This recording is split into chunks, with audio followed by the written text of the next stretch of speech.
Hello friends and welcome back for another episode of Indie Impressions. My name is Nick and today we're going to be checking out a small Metroidvania platformer called Ruined by developer Obscure that's going to focus on a character whose ship has crash landed onto a planet, and what do you know, in typical Metroidvania fashion, we're going to be exploring that planet, earning some powers and doing our best to reassemble, well, in this case the battery. I think the character has mostly assembled the majority of the ship at this point. But we've got some searching around to do in a big old world to explore, some bosses to fight, and all kinds of things to discover. So why don't we start out on a new file here. You should pardon, of course, if you guys hopefully don't mind too much. The resolution probably going to be stretched a little bit in the video. I did my best with it, but it's a very tiny game resolution-wise, so, you know, it kind of goes with the territory. I've seen a few games in this style done before. I don't mind it, but I generally do prefer when the art's scaled a little bit larger. So we can make a new file here. I'm just going to leave it defaulted to all A's because I don't feel like scrolling through all the letters. Hopefully you don't mind. And here is our setup. There was actually a little bit of a vignette before we actually got to this point, showing the character flying through the ship and how he ended up on the planet and all of that. Well, typical stuff. I don't think anything too wild in terms of, you know, innovating in the genre or anything. I think Metroidvanias almost always seem to focus on a premise like, all of your stuff is gone, go find it and get powers. And that's okay, because I kind of really enjoy that form of storytelling and exposition for a character. So Alec is our character. He says, finally, after all these years, my ship has been fully rebuilt, and we're gonna fly away and everything's fine, right? Well, we wouldn't have much of a game if that's all that was gonna happen. So no, actually. No! The ship's energy core has been run down. It's hopeless. It's all over. I'll never be able to fix it now. I'll never be able to find the parts I need in this desert. I can't believe all that. Now nothing. Yeah.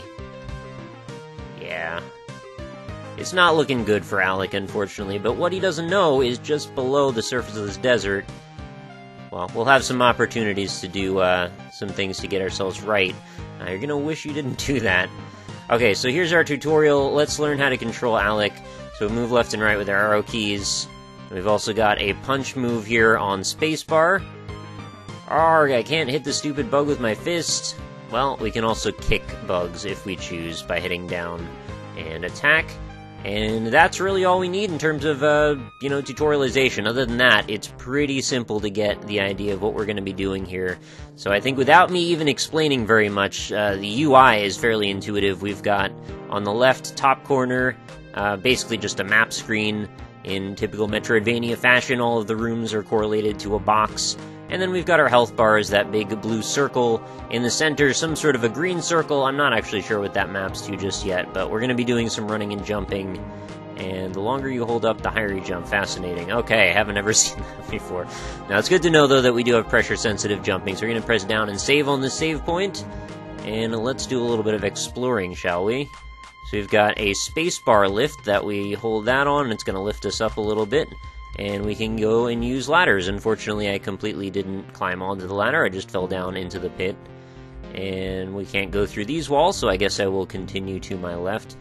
Character and backgrounds and the texture work in general, everything, like I said, very, very low res. Hopefully that doesn't bug you too much. I have to say, not a massive fan of, like, the amount of tiling that's going on in the background, but for the sake of the game, it does work. I just generally prefer a little bit more ornate business going on in general. So who goes there, says the hermit. My name is Alec. I'm a ship repair guy trying to repair my ship. 10 years in the desert, can't think. Oh, snap out of it, you youngsters with your hoverboards and aluminum foil. All you care about is metal. Huh? Exactly. That's all you want. All you care about is the views. The views. The creatures of the land, they tell me of the metal. Is this guy, future Jack Black, perhaps, of Tenacious D fame? They tell me that there is metal scattered throughout the whole desert. Well, that's fantastic news for me, because I'm going to probably need a little bit of that. Oh, wonder if I... the old man interests you now, eh? Probably want me to tell you where to get exactly... or where to get exactly where to find it all, no? Tell you where to get exactly... Okay, I did read that correctly. Well, that would be really nice of you if you know. That wouldn't be any fun now, would it? Now, although you don't know it now, it is in times of ruin that your life is saved. Okay. Fair enough. I don't know what exactly that means. Even if I wanted to tell you, you lack the brawn to battle these bruisers. What bruisers? I fought a freaking bug on the landscape at the top. Perhaps I could help you with that. Want me to make you stronger? Why can you do that? I don't know. I mean, I guess, as long as I know what you're gonna do before. And now, we begin.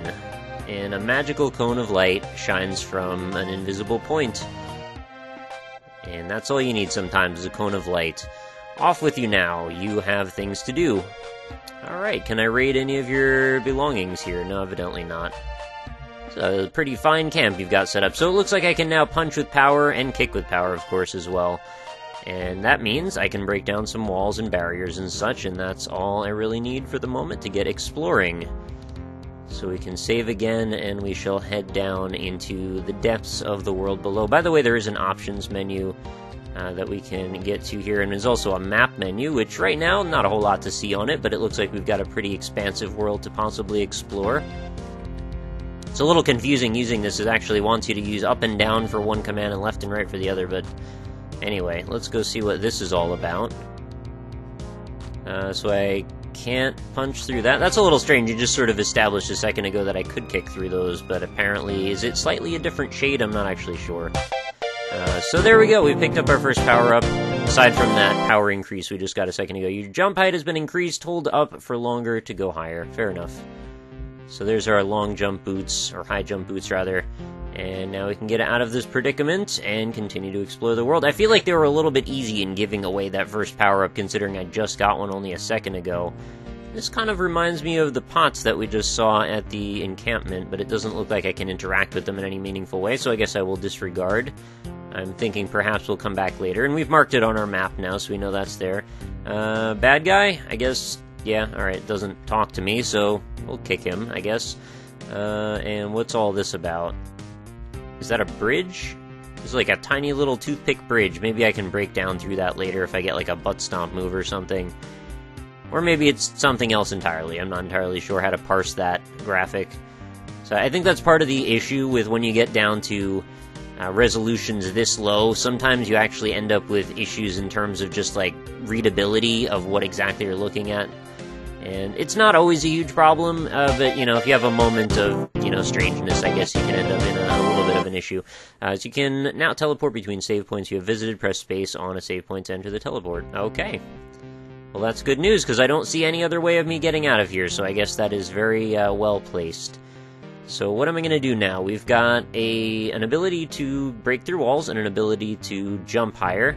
So what I'm going to do is head back up here to this original save point, and I guess we'll continue on to the right. And before you have to ask, I did actually play a little ways into this. Not far, but like maybe 10 minutes, which is a bit further than this. And I have the feeling that there's a pretty considerable amount of game here to explore, which I'm super happy about, because I absolutely love this style of game. You know, the music's great too, and in general, it's pretty encompassing in terms of, you know, grabbing my interest. I want to believe that that's a thing I can interact with, but it doesn't seem to be, so I guess maybe I'll come back to that later. I don't know why I'm stepping in all the sand. That's not how we want to approach that. But thankfully for me, when we get to a save point, all of my health should be restored. So we're just going to go a little bit further here and do a little bit more climbing. There we go. And no reason to teleport away. Uh-oh, what do we have here? It looks like we've got bees on the brain. Nicolas Cage would not be pleased. Okay, so here we go. This is our first boss. I believe there's quite a few of them from what I could tell in the screenshots. Oh, look, a giant thing. If I wasn't in the desert, I'd think that to be a bee's nest. But that's ridiculous, even though there were bees. Oh, dear. Yeah, so I sort of put that all together, and we get a Mega Man-style enclosure, locking us in to fight this bee's nest. And I'm just going to continue to do my best to avoid all of these bees. They are very numerous, and they sting very aggressively, so let's just try and not pay too much mind to these guys. I think the way it's set up is that the platforms show up at given intervals, like specifically to help you, you know, win the fight instead of just sabotage things. The bees will just continue to sting you mercilessly, though, so probably want to keep moving around. They come out like a freaking river. I don't really know if there's a way to get through this without taking damage. It kind of doesn't strike me as to be a possibility, but I'll just do the best with what I've been given. Sort of reminds me of that awful moment when you're playing Animal Crossing when you realize, like, oh, I shook the wrong tree, now I have to pay the price, and then you try, like, in great futility to get away from the bee that is now pursuing you with dogged ambition. And I think maybe one more cycle and I should be able to get in there. All I'm doing is jumping up and down, by the way, because there's no, like, air attack or anything. So once the bees get tired of chasing me, which they never will, I'll just climb back up here, and there we go, we've got success. That actually went much more smoothly than the first time I attempted it. Last time I ended up with almost no health left. So, what do we get this time? A new power. You've gained the power to double jump. You can press up in mid-air to jump again. Fantastic. And then we've got what looks to be a ship part over here on the left. Found a battery part. Now you're that much closer to leaving. I'm not sure how much closer that much closer is, but that's okay. So there we go. Now we can double jump. We leave a sort of Dante-style little sigil in the air as we jump around. And they didn't really tutorialize this, so it's sort of just for you to figure out, but I guess when you touch these purple sparks in the air, unlike the blue and the green sparks, these take you back to your ship. So, you know, good to know. It might have something to do with that beacon. As you can see, there's this little, like, distress beacon looking thing over here. Maybe those connect them somehow, and I'm not exactly sure how. But maybe I'll figure out as the game gets a little bit further in. So, this looks like a place that I should probably be able to go, but unfortunately these blocks, for whatever reason, seem to be decoys, and we're not going to be able to traverse this area, so I guess that's off limits for now. I do know where we're supposed to go, though, so we'll head back downstairs into the underground. And I don't even know, does that bug even harm me if I stand? Yeah, it's just like a critter, it doesn't actually do anything. So we'll go past the weird hugging cactus over to the right, and we want to break through a wall, which is going to be down this ladder, and then we're going to break through, I believe, another wall, if I remember correctly. There we go.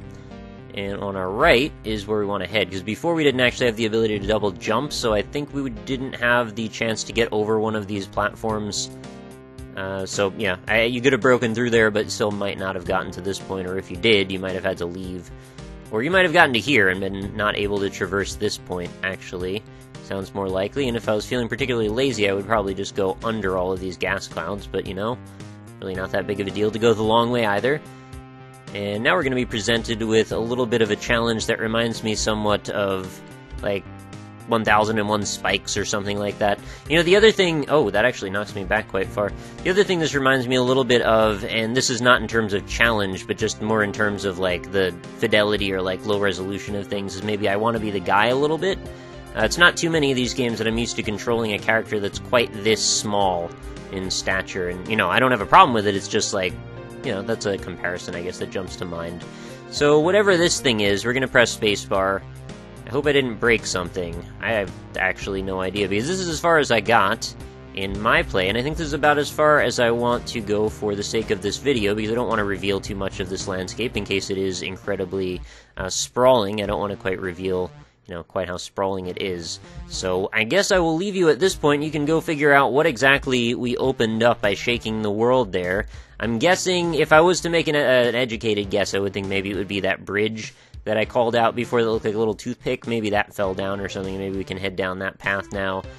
But anyway, that's going to pretty much do it for Rune. Definitely a cool little game. I understand probably not for everybody with the resolution and all of that, but, you know, for me, it's fine.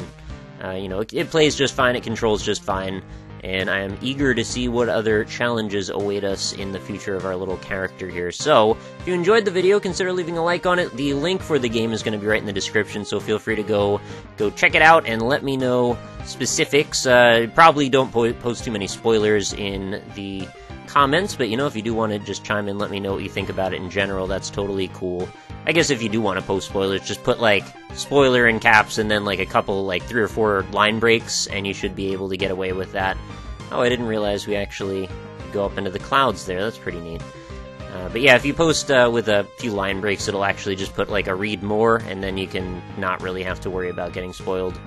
Can can I get this thing yet? I really want to know what this little hovering nugget is in the air, but, well, I guess we can't. So anyway, that's going to do it for another day, guys. Thank you very much for watching. Make sure you come back again tomorrow. New episodes of Indie Impressions go up every single day. As always, social media links are going to be in the description, as well as the game link itself, so, you know, go check out some more videos if you want. Let your friends know about what's going on in Indie Impressions. 800 plus games to go browse through, and, you know, over on indie-impressions.com. Lots and lots of stuff to sort and look through. So anyway, I will see you all tomorrow. Thank you so much. Talk to you later.